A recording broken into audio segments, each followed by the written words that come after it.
બોલો બેન, શું કહેશો આજે ક્ષત્રિય સમાજ જય માતાજી। હું તૃપ્તિબા રાવલ આજે સુરેન્દ્રનગર ખાતે ગુજરાત રાજ્ય સંકલન સમિતિના માર્ગદર્શન હેઠળ સુરેન્દ્ર રાજપૂત સમાજ, સુરેન્દ્રનગર રાજપૂત સમાજ અને રાજપૂત ગણિત સેનાને આયોજિત આ મહાસંમેલન સ્વાભિમાન સંમેલન અહીંયા યોજવામાં આવ્યું છે। અને આ તો માત્ર એક જિલ્લાનું સંમેલન છે। જો અમારી જે કંઈ માંગ છે કે રૂપાલા સાહેબની ટિકિટ રદ કરવામાં આવે, જો નથી કરવામાં આવતી તો દરેક જિલ્લે તાલુકે આવા આજે કદાચ 5 થી 10,000 અહીંયા સંખ્યા ઊભી છે।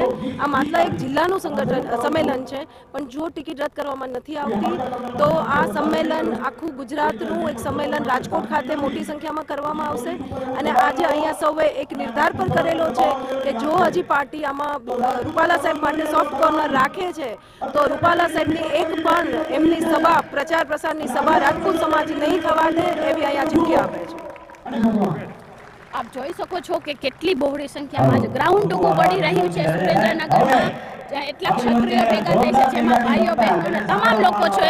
અને હવે આ લોકોએ અમારી બહુ રાહ જોઈ લીધી છે, અમારા પેશન્સની બહુ ટેસ્ટ કરી લીધું છે, પણ હવે નહીં। આજ અમારા આગેવાનોએ નક્કી કર્યું છે કે 3 દિવસમાં જો કોઈ પણ રિઝલ્ટ નહીં આવે, ટિકિટ પાછી નહીં ખેંચવામાં આવે તો હજી આનાથી વધારે હવે ઉગ્ર થશે અને જેની જવાબદાર સરકાર જ રહેશે। પછી નાગેતા કે ક્ષત્રિયો રણ મેદાનમાં ઉતર્યા છે। જય માતાજી। અત્યારે સુરેન્દ્રનગર જિલ્લાની અંદર જે 5-7 દિવસ પહેલા પરસોત્તમ રૂપાલા સાહેબે જે અમારા રાજપૂત સમાજના બહેનો દીકરીઓ માટે જે અભદ્ર જે ટિપ્પણી કરી છે, એના હિસાબે જે સમાજની અંદર જે રોષ અને લાવા ભડકી ઉઠ્યો છે, એના માટે અત્યારે અમારા સમાજમાં અહીંયા જિલ્લાની ફક્ત મિટિંગ છે। એટલે આ જે પ્રશ્ન એવો છે કે આ પ્રશ્ન કોઈ માફીને લાયક નથી, કારણ કે અત્યાર સુધીમાં રાજપૂત સમાજ તમને કોણે રાજપૂત સમાજને એટલો અન્યાય કર્યો છે। આ સમાજ તો રાષ્ટ્રને દેવાવાળો છે। આ સમાજે ક્યારે કંઈ માગ્યું નથી। આ સમાજે પોતાની જાતનું સાહેબ અન્ય સમાજની રક્ષા માટે, બહેનો દીકરીઓ માટે, ગાયો માટે સાહેબ પોતાનું બલિદાન આપેલું છે।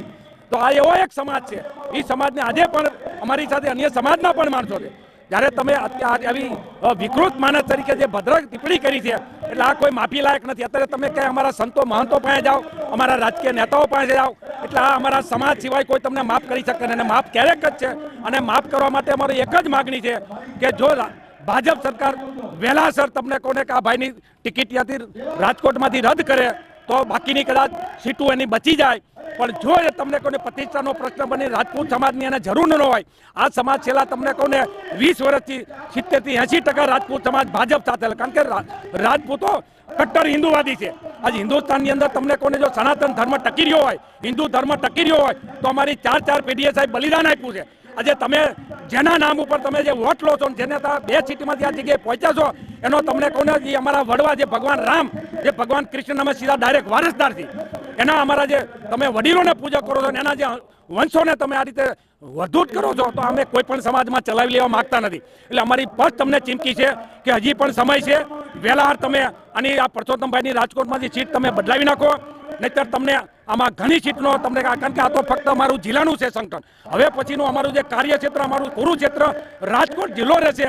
એમાં સમગ્ર ગુજરાતના 35 થી 40 લાખ તમને કોને જીવાનો ત્યાં ઉમટી પડવાના છે।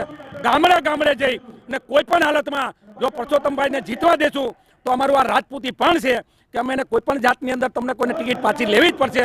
અન્યથા ભાજપ સમાજને ખૂબ જ મોટું નુકસાન થવાનું છે। જો ભાજપ સમાજ રાજપૂત સમાજ પ્રત્યે માનધારા લાગતી હોય અને એને જો અમારા પ્રત્યે કંઈ લાગણી હોય તો એક વ્યક્તિ માટે કોઈ પ્રતિષ્ઠાનો પ્રશ્ન બનાવી અને તમે એની ટિકિટ, અમને કોઈ પક્ષ સામે વાંધો નથી, કારણ કે અમે મોદી સાહેબને માની છીએ। મોદી સાહેબ એક રાષ્ટ્રવાદી નેતા છે, રાષ્ટ્ર માટે છે, સનાતન ધર્મ માટે જે કામ કરે છે એના અમે પૂરેપૂરો 100% સપોર્ટ છે।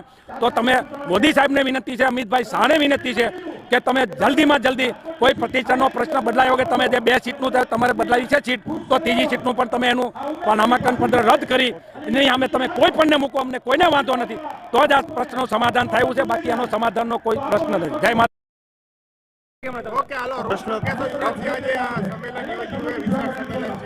આજે વિશાળ સંમેલન છે, અમારા આંદોલનના 3જા તબક્કામાં અમારું આંદોલન પહોંચેલું છે, એનું આ સંમેલન છે। પહેલી વખત જ્યારે એક સામાન્ય મીટિંગ ભરીને અમે અમારો રોષ વ્યક્ત કરેલો અને બધાને વાત કરેલી કે આ જે નિવેદન છે ખોટું છે અને આની ટિકિટ પાછી ખેંચાવી જોઈએ, પ્રતિનિધિ તરીકે આ વ્યક્તિ અમને સ્વીકાર્ય નથી. પછી એ વાત અમારી માન્ય રાખવામાં ન આવી એટલે અમે બધા આવેદનપત્ર આપ્યું. આવેદનપત્રમાં અમે કીધેલું કે આ આંદોલન ઉગ્ર બનશે. પછી પુતળાદહનના કાર્યક્રમો શરૂ થયા અને આ ત્રીજા તબક્કામાં આજે વિશાળ સંખ્યામાં 10,000થી વધારે લોકો અહીંયા ભેગા થયા છે અને પરસોત્તમ રૂપાલાની ટિકિટ રદ કરવાની ઉગ્ર માંગણી સાથે અહીંયા અમે ભેગા થયા છીએ. આ હજી લોકશાહીની ઢબે અમારું આંદોલન ચાલે છે અને લોકશાહીની ઢબે અમે આંદોલન ચલાવવા માંગીએ છીએ. અમે ચાહીએ છીએ કે સામાજિક સૌહાર્દ બની રહે અને જે સાંપ્રત સમયમાં જે બનાવ બને છે એ ના બને અને શાંતિથી બધું પતી જાય. પરસોત્તમ રૂપાલાને એક પ્રતિનિધિ તરીકે તમે પાછો ખેંચી લો એટલે આ બાબતનો અંત આવી જશે.